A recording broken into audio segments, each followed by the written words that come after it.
Mr. Falk, who had been an able-bodied seaman on the Gothenburg, remembered this experience to the Adelaide Express and Telegraph on the 4th of April, 1911. "I don't think," he said, "I should have been saved had it not been for one of the others. He came to me as I stood aft and said I had better leave, as the engine room was full of water, and there was no hope of saving the vessel. As we pulled over the reef to shore, we could see sharks and turtles beneath us. The boat was smashed up eventually."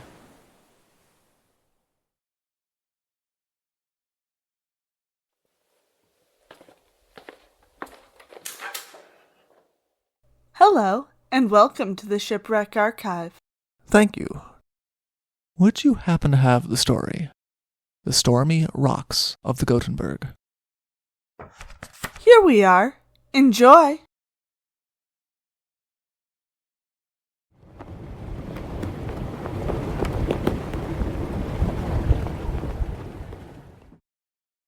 The Gothenburg was a bark-rigged iron-hulled screw steamer of 459 tons. She was built in 1855 for the Company of Belgrave of Rotterdam and was able to maintain an A1 insurance rating for an impressive 12 years. Originally named the Celt, she remained on the route between Holland and London until she was purchased in 1862 and brought to Australia by McMechen, Blackwood and Company. In Australia, she had the honor of being the first large steamship to be put on the route between Melbourne, Adelaide, and Port Darwin. She eventually lost her A1 rating, but maintained a reputation for being a good ship, if not a particularly fast one. On the 9th of January, 1875, the Gothenburg departed from Melbourne on a routine voyage. She made a successful voyage to Port Darwin with her usual stop in Adelaide, and after a stop in Palmerston, she began her return voyage on the 16th of February. This time her route would take her from Port Darwin, Newcastle, and then Melbourne. On board for her return voyage, she had 85 passengers, many of whom were respected citizens of Australia at the time.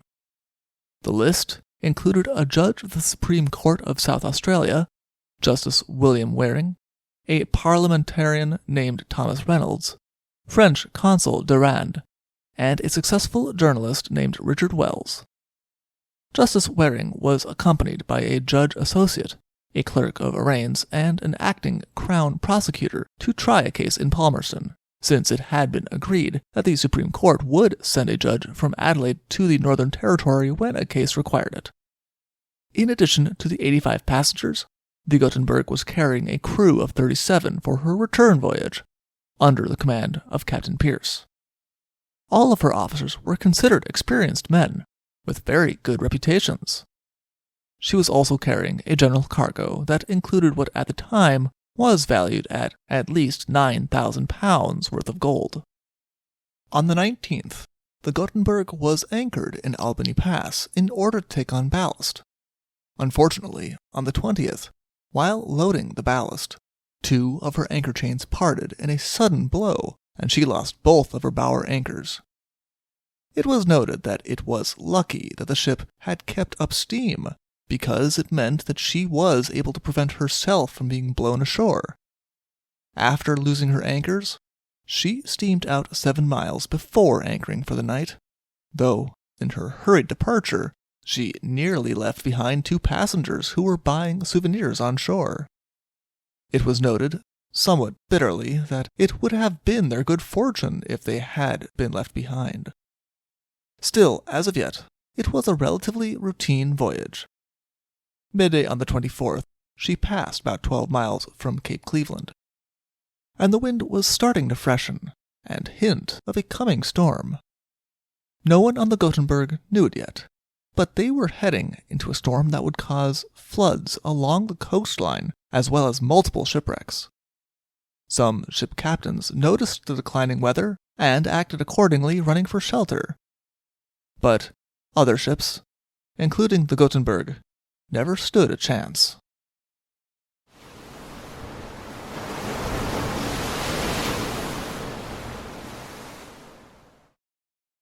It is possible that the Gothenburg might have made a run for shelter, but unfortunately, around 6:30 in the evening of the 24th, Captain Pierce stepped away from the bridge for the first time in days in order to enjoy a quick meal in his cabin. Captain Pierce had a reputation for being an extremely cautious and attentive captain, and on a route as filled with reefs and rocks as theirs was, he had taken every meal on the bridge so that he could watch over his ship. Without Captain Pierce on the bridge, no one seems to have become alarmed when the seas, which had been choppy with the coming storm, became calm and smooth around them. Captain Pierce was only just returning to the bridge after his meal around 7 p.m. when the Gothenburg struck a portion of the Great Barrier Reef. One of his officers ran to tell him the news, but he could have saved his breath. The sensation of the ship scraping the coral before coming to rest with half her length aground had been felt by everyone aboard the Gothenburg. The Gothenburg was about 14 miles off her planned course. They did not know the reason at the time, but it was later believed that it had been caused by the heavy floodwaters that were pouring from the Queensland rivers into the ocean due to the storm. Captain Pierce was still confident that his ship would be fine. The ship's carpenter had already gone below and declared that they were still sound. Captain Pierce ordered that all of the passengers should move aft, the sails should be taken in, and the engines reversed. But the ship did not move. Captain Pierce was still not deterred, and told passengers that since she had run aground during ebb tide, once it was 11 at night, and the tide was at its highest, the Gothenburg should come off easily. A lot of water casks were taken out of the forward hold, where they had been put to make up for the ship not being able to take on proper ballast, and brought aft to make this more likely. Captain Pierce's confidence in the safety of his ship reassured the passengers, some of whom turned in for the night, while others began playing games to pass the time. Much of the crew also turned in for the night. The early morning hours of the 25th brought the full force of the gale onto the Gothenburg, where she remained firmly on the rocks. The death knell for the ship came around 3 in the morning, when the wind shifted to northwest, driving the ship more firmly onto the reef with every powerful gust. The ship began to bump very heavily against the reef, which previously it had been resting easily on. Eventually, the starboard side of the Gothenburg's hull gave out against the reef, and water began to pour in. It did not take long for the fires in the engines to be extinguished. Captain Pierce went from confident that his ship could be saved to trying to think of how it would be best to evacuate the passengers.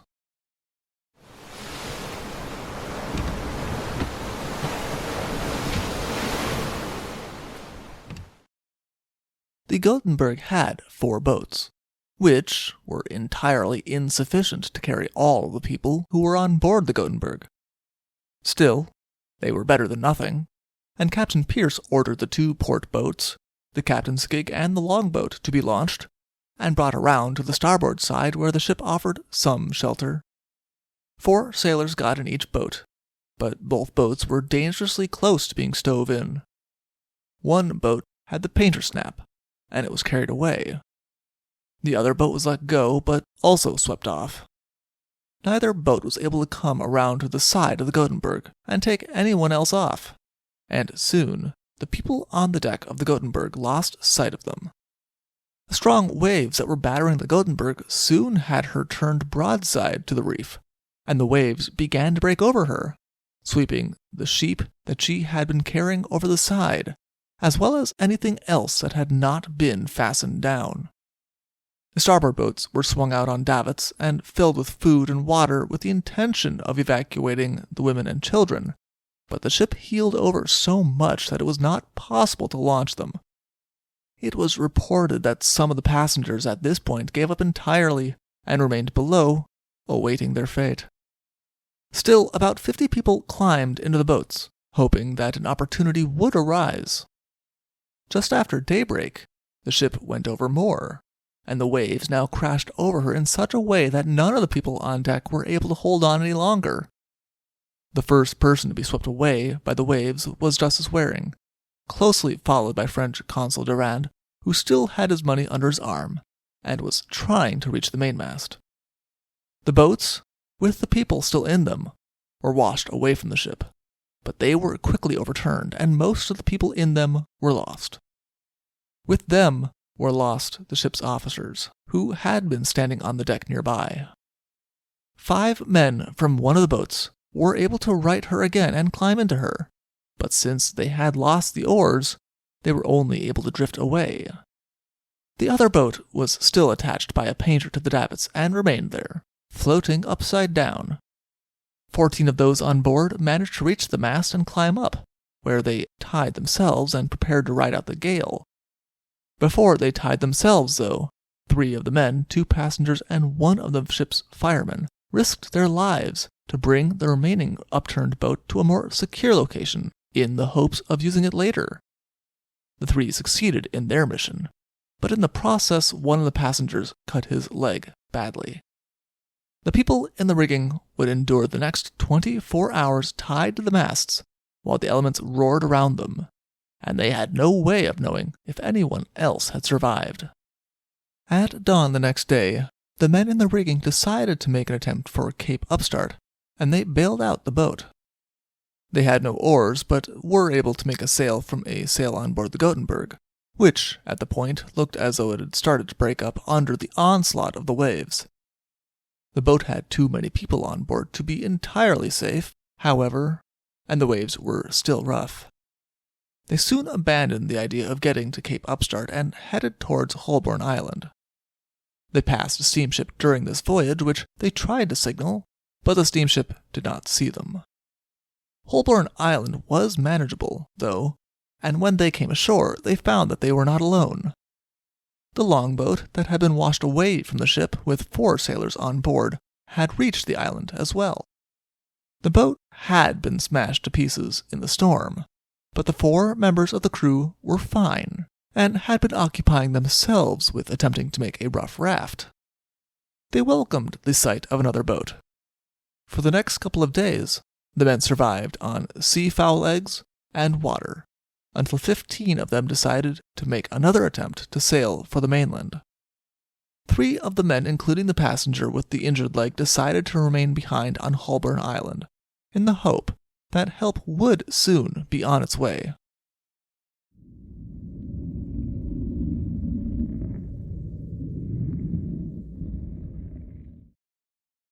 Those on Holbourne Island had no way of knowing that help was already on its way. The captain's gig, which had also been swept away, had been picked up by the steamship Leichardt, which had brought them to shore and spread the news that the Goenberg had wrecked, and those on board her were in grave danger. The Bunyip was dispatched to search for survivors, though in the process she came across 2 other ships that had run aground in the storm, neither of whom were in need of immediate aid. The first sign of the Goenberg that the Bunyip found was the 15 men in the boat that had left Holbourne Island. Having picked up the 15 men from the boat, the Bunyip then headed for Holbourne Island to pick up the remaining 3 men. This brought the total number of survivors, out of the 137 people who had departed from Port Darwin, to 22. 12 of the crew had survived, and 10 passengers. None of the women and children were among their number. There was a search for the boat that had been seen washed away with 5 men still in it, but it had disappeared without a trace, in spite of a desperate search. It was eventually conceded that the gale had been far too strong for any small boat to survive for long, especially one with no means to keep its head into the storm. It was a disaster that touched many communities. Many people had friends and family on the Gothenburg, and relief funds were quickly set up for the families of those who had been lost. The newspapers of South Australia dedicated a special obituary section just to the notables who had been lost on board of the Gothenburg. The 2 passengers who had secured the boat that was used to escape from the mast of the Gothenburg were presented with medals as thanks for their efforts in life-saving. An inquiry into the loss of the Gothenburg used the ship as a cautionary tale. With none of the officers having survived, there was no one to hold accountable, but there were still lessons to be learned. The board admitted that the ship had most likely been driven off course by the strong floodwaters coming from the storm, which would have changed the currents, but felt that there had not been enough care taken in looking for the lights of lighthouses that would have told them their position. They also found fault with not having someone make soundings, which would have told the crew of the ship almost immediately that they were close to disaster. They advised ship captains, who were navigating anywhere close to the Great Barrier Reef, to stay closer to land and further from the reef for the safety of their vessels.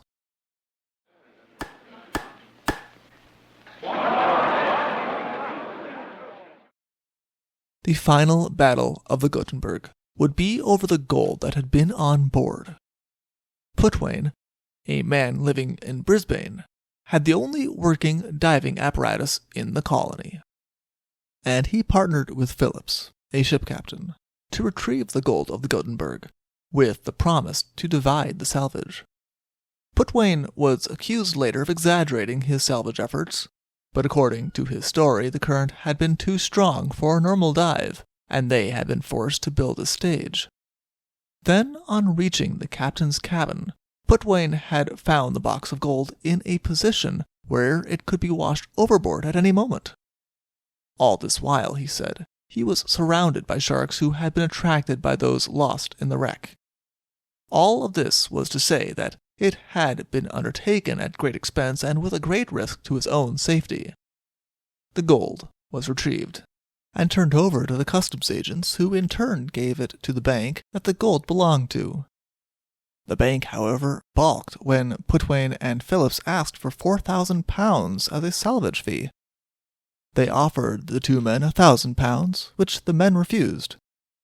The matter ended up in court, where the two men were awarded £2,302, a third of the value of the gold, as well as their expenses.